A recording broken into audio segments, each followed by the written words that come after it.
All right, if you're running a business in Japan, or even just thinking about it, you're going to want to stop what you're doing and listen to this, because the rules for the business manager visa have changed. And I mean, they've really changed. And the old advice? Well, following it now is getting people rejected flat out.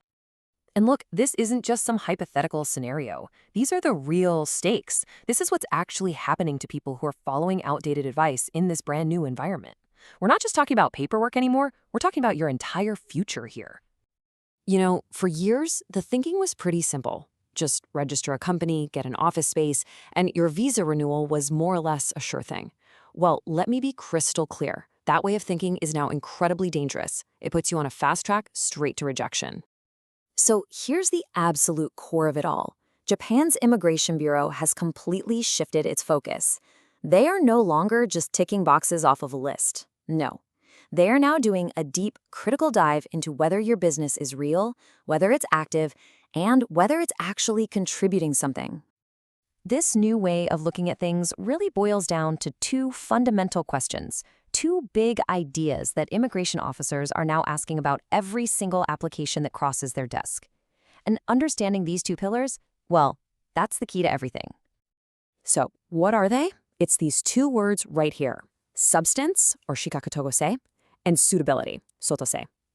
Honestly, you can think of it like this. One is about what you do, and the other is about how you do it. Let's break that down. First up is substance, and this one is a game changer. They're asking, are you really managing the business?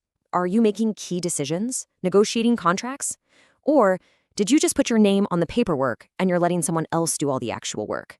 See, this visa is for a manager, not just a silent investor. And second, we have suitability.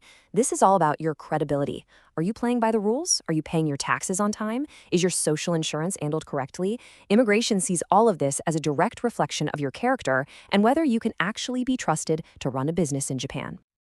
Okay, so knowing the new rules is one thing, but how do you actually prove your substance to an immigration officer? Let's get into the practical side of things. This right here is probably the single biggest mindset shift you have to make. Stop looking at your business plan as just another piece of paperwork to get through. It's not. It is your number one piece of evidence. It's the story that you're telling immigration to convince them you're serious and your business is real. And here's the blueprint, a plan that actually works, one that proves your substance. It has these 6 essential parts. Each one has to be logical, it has to be detailed, and, most importantly, it has to be consistent with all the others. Let's touch on a couple of the really critical ones. It all begins with your story. I mean, think about it. If you can't clearly and convincingly explain why you are the perfect person to run this specific business right here in Japan, right now, well, why on earth should an immigration officer believe you? A weak story basically signals a weak application from the get-go. Okay, pay very close attention to this next part. The financial section, how you make money, your projections. This is the number one spot where applications completely fall apart. It's where the dream meets reality and immigration is only interested in reality. Immigration officers see thousands of these. They know what realistic numbers for a new business look like. Trust me, showing a small but logical profit is infinitely better than showing some huge, unbelievable one. They want to see your thinking, not your lottery ticket dreams. Now, for everyone who's renewing their visa, this is especially for you. Your business plan set the stage, right? It was the promise. But this activity explanation document, this is where you prove you actually delivered on that promise. And your explanation has to be specific. You can't just write, "I manage the company." That's a huge red flag. You need to explain the major decisions you made, the clients you brought in, the strategies you implemented. This is how you prove you're an active, hands-on leader. All right, let's switch gears to that second big pillar, suitability. Now, this has less to do with your business plan and everything to do with your professional conduct. It's about proving you're a credible, responsible operator. And that is the key right there. If you're dropping the ball on your legal obligations as a company director, immigration doesn't just see that as a simple mistake. They see it as a fundamental problem with your trustworthiness.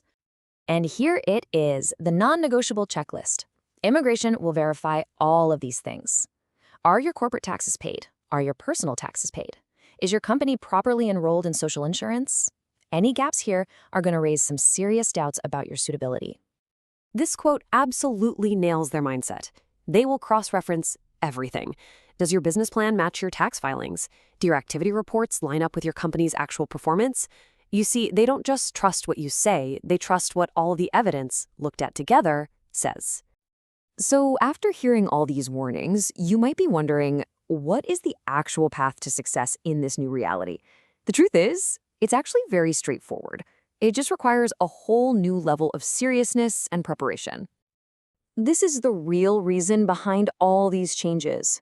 The goal here isn't to be difficult, it's to filter out the paper companies and the visa-only setups. Japan is actively looking for genuine business people who are going to build something real and contribute to the economy. And this is the most important thing to take away from all of this. These new rules are not designed to punish legitimate entrepreneurs. They're designed to reward them. So if you're doing things the right way, there is a very clear path to approval. Don't be scared, just be prepared. So I'll just leave you with this one question. When you put all the pieces together, your business plan, your financial records, your activity reports, does it all tell one single, consistent, believable story? Because in the end, that's what immigration is really trying to figure out.